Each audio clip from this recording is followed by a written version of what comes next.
Welcome back friends, this is current affairs funda. आज की इस वीडियो में मैं आपको बताऊंगा कि आईबीपीएस क्लर्क के एग्जाम में आपको अपने टाइम को कैसे यूटिलाइज करना है और जो आपके क्वेश्चंस वहां पर आएंगे उसमें से आपको पहले कौन से क्वेश्चंस को फिल्टर करना है। ओके, क्योंकि अभी आईबीपीएस पीओ का प्रीलिम्स का जो एग्जाम हुआ था वहां पर जो पैटर्न था उसमें काफ़ी कुछ चीज़ें हमें समझ में आई हैं और अगर हम उन चीज़ों को अप्लाई करते हैं आईबीपीएस क्लर्क के ऊपर तो डेफिनेटली हम वहां पर एक अच्छा स्कोर कर सकते हैं। ओके, तो स्टार्ट करते हैं सेशन की ओर। पहले मैं आपको बताना चाहूँगा कि अगर आपका 100 क्वेश्चंस का बेसिकली जो आपका पेपर होगा उसमें से 60 प्लस क्वेश्चंस जो हैं वो बहुत अच्छे अटेम्प्ट्स माने जाएंगे, लेकिन ये अभी एक आंकड़ा फिक्स नहीं है कि 60 प्लस बहुत अच्छे अटेम्प्ट्स होंगे, क्योंकि अगर पेपर का डिफिकल्टी लेवल जो है वो बहुत हाई आ गया, पेपर डिफिकल्ट आ गया बहुत ज़्यादा, तब यहाँ पर ये 60 प्लस आपको अचीव करने में प्रॉब्लम आएगी। तो आप जितने भी बना के आएंगे उसमें वो उसके अकॉर्डिंग आपको नंबर मिलेंगे, फाइन। लेकिन अगर पेपर बहुत इजी आता है तो 60 प्लस के आप 70 भी बना सकते हैं आउट ऑफ 100, ठीक है।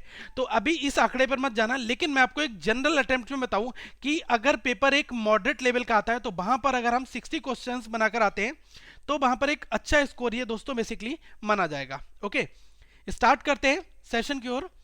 अब दूसरी चीज कि हमें अपने 1 घंटे को कैसे यूटिलाइज करना है ये भी समझना बहुत जरूरी है। तो मैं आपको बता दूं 60 मिनट जो आपको टोटल टाइम मिलेगा अपने पेपर में, तो आप इंग्लिश को 15 मिनट देना और रीजनिंग और क्वांट में से जो आपका सबसे ज्यादा जबरदस्त हो, मतलब कि जिसमें आप बहुत अच्छा स्कोर कर सकते हैं, उसको आप 25 मिनट देना और दूसरे वालों का 20 मिनट दे देना, ठीक है।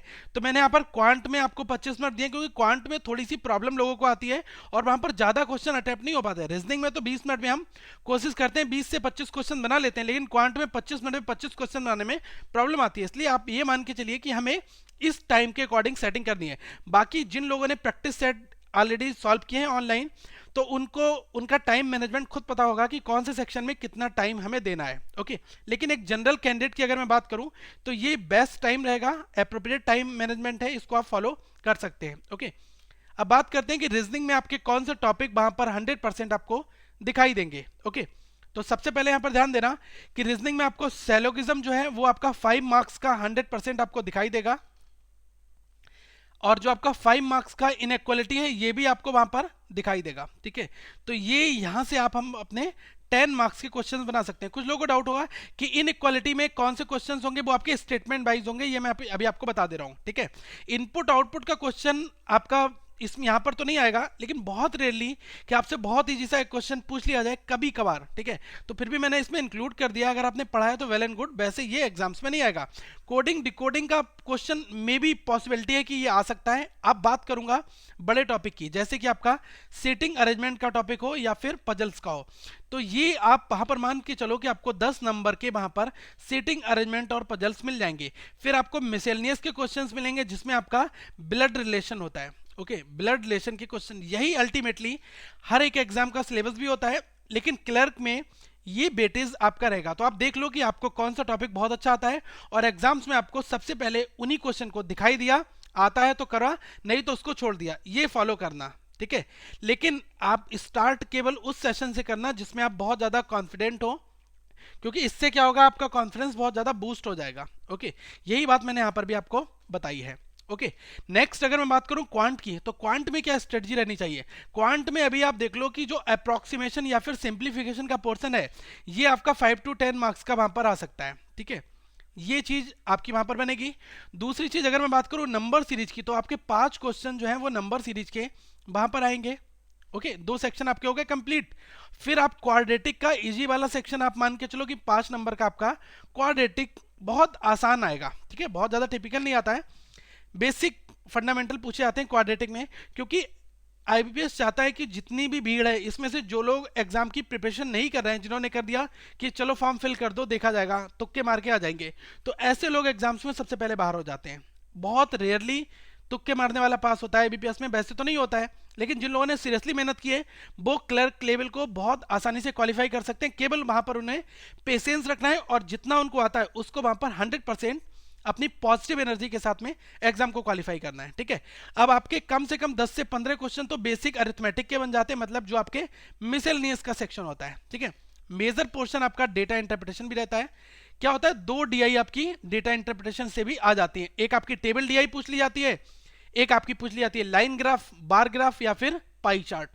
तो मोस्ट प्रॉब्ली चांसेस क्या रहते हैं, टेबल डीआई तो आती है, तो डीआई में हम 10 क्वेश्चन की यहां पर बात कम से कम कर ही सकते हैं। ओके, आप ध्यान रखना डीआई के लिए क्या है, जितनी ज्यादा आप प्रैक्टिस कर लोगे उतने आपके लेस चांसेस हो जाएंगे कि आपसे एग्जाम में ऐसा क्वेश्चन आपकी नजर में देखा हुआ ना मिले। प्रैक्टिस आपने बहुत अच्छी की है तो एग्जाम में क्वेश्चन आपको ऐसा लगेगा कि ये क्वेश्चन तो मैं बना चुका हूं अपने प्रीवियस टाइम पर।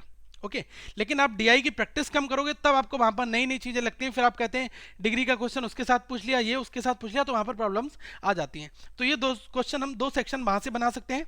अब बात करता हूं इंग्लिश सेक्शन की। दोस्तों दो इंग्लिश सेक्शन यूनिवर्सल सेक्शन होता है, हर एक एग्जाम से में यहीं से आपसे टॉपिक पूछे जाते हैं। तो रीडिंग कॉम्प्रिहेंशन अभी बेसिकली क्या होता है, 7 मार्क्स का आया था, ठीक है। तो उम्मीद ये करते हैं कि यहां पर भी 7 to 10 मार्क्स का आएगा। सिनोनिम्स और एंटोनिम्स आपके आईबीपीएस पीओ के प्रीलिम्स में नहीं आए थे, तो यहां पर शायद आए या ना आए, ये आईबीपीएस के ऊपर कंप्लीट डिपेंड करता है। लेकिन अभी आप मान के चलिए कि वहां पर आएंगे, क्योंकि पैटर्न कभी भी चेंज हो सकता है, लेकिन हम अपने बेस्ट के साथ में वहां पर जाएंगे। पैराजंबल आपका 5 क्वेश्चन का मिलेगा, स्टोरी बेस्ड या इकोनॉमिक बेस्ड मिल सकता है। क्लॉज टेस्ट आपको 7 क्वेश्चन मिल सकते हैं, 7 या 5 क्वेश्चन वहां पर। और फिल इन द ब्लैंक्स या फिर यहां पर एरर स्पॉटिंग के आपको 10 क्वेश्चन बेसिकली वहां पर मिल सकते हैं, ठीक है। तो आप ये मान के चलो दोस्तों कि अगर आपको एरर स्पॉटिंग के 10 क्वेश्चन मिलते हैं, ठीक है, तो आपको फिल इन द ब्लैंक्स नहीं मिलेगा। अगर फिल इन द ब्लैंक्स 5 का मिलता है तो एरर स्पॉटिंग या सेंटेंस का करेक्शन जो है वो आपको फॉर्मेट में यहाँ पर मिल सकता है, ठीक है। तो ये सारी चीजें आपकी ग्रामेटिकल अप्रोच और आपकी प्रैक्टिस अप्रोच के ऊपर आधारित है। जितनी अच्छी आपने प्रैक्टिस की होगी वहां पर भी आप इन क्वेश्चंस को अटेम्प्ट कर लेंगे। ओके, अब अगर मैं बात करूं कि किन चीजों को आपको एग्जाम में अवॉइड करना है, पहली चीज तो आपको गैस बिल्कुल नहीं मार के आना। आप कहेंगे कि 1 2 3 1 2 3 ABC लगाकर आप लगाएं, वो बिल्कुल अप्रोच मत फॉलो करना, क्योंकि ऐसे लोग सबसे पहले एग्जाम्स में बाहर होते हैं जो लोग गैस लगाते हैं।